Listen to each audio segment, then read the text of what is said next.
വേദിയിലെ ബഹുമാന്യരെ, Navya management അംഗങ്ങളെ, സഹപ്രവർത്തകരെ, കുടുംബാംഗങ്ങളെ, സുഹൃത്തുക്കളെ, ഒന്നിൽ നിന്ന് 58ലേക്ക് വളർന്ന നവ്യയുടെ വളർച്ചയുടെ പങ്കാളികളാണ് നവ്യ കുടുംബം. കഴിഞ്ഞ ഏതാനും മാസങ്ങൾ നമ്മുടെ പ്രധാനപ്പെട്ട സീസണായിരുന്നു. ആ സീസണിൽ എല്ലാവരെയും കഠിനാധ്വാനം ചെയ്യുകയുണ്ടായി. ആ കഠിനാധ്വാനത്തിൻ്റെ വിജയം ആഘോഷിക്കാൻ ഇതുപോലത്തെ ഒരു ഇടിവെട്ട് കുടുംബസംഗമം അനിവാര്യമാണ്.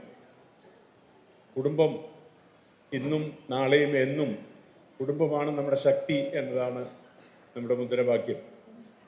അത് അന്വർത്ഥമാക്കിക്കൊണ്ട് കുടുംബത്തിൻ്റെ പൂർണ്ണമായ സഹകരണം നമ്മുടെ വിജയത്തിന് ഉണ്ടാവണം എന്നാണ് നവ്യ ആഗ്രഹിക്കുന്നത്.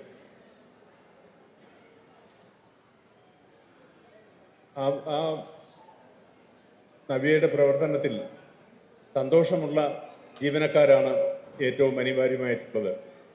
ജീവനക്കാർ സന്തോഷവാന്മാരാകണമെങ്കിൽ തീർച്ചയായും അവരുടെ കുടുംബങ്ങളിലും സന്തോഷമുണ്ടാവണം.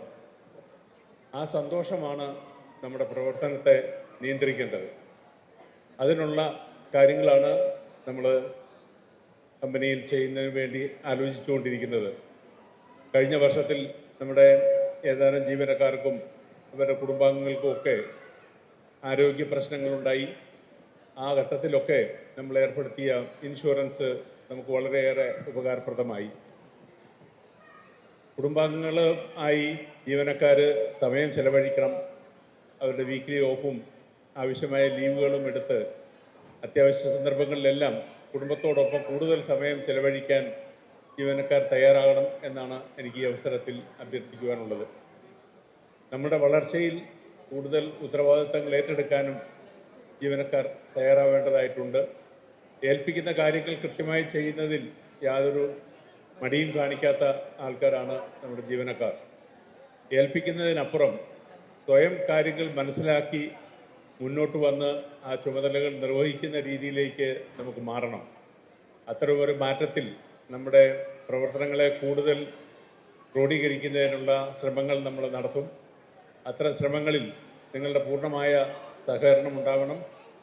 അതുവഴി നവ്യ ഒരു വലിയ പ്രസ്ഥാനമായി കേരളത്തിലെ ഏറ്റവും മികച്ച വ്യവസായ സ്ഥാപനമായി മാറുന്നതിന് നമുക്ക് കൂട്ടായി പരിശ്രമിക്കാം. ആ പരിശ്രമത്തിൽ നമ്മുടെ ജീവനക്കാരോടൊപ്പം കുടുംബാംഗങ്ങളുടെയും എല്ലാവരുടെയും പൂർണ്ണമായ സഹകരണം ഉണ്ടാവണം എന്നുകൂടെ അഭ്യർത്ഥിച്ചുകൊണ്ട് ഞാൻ നിർത്തുന്നു. നന്ദി, നമസ്കാരം.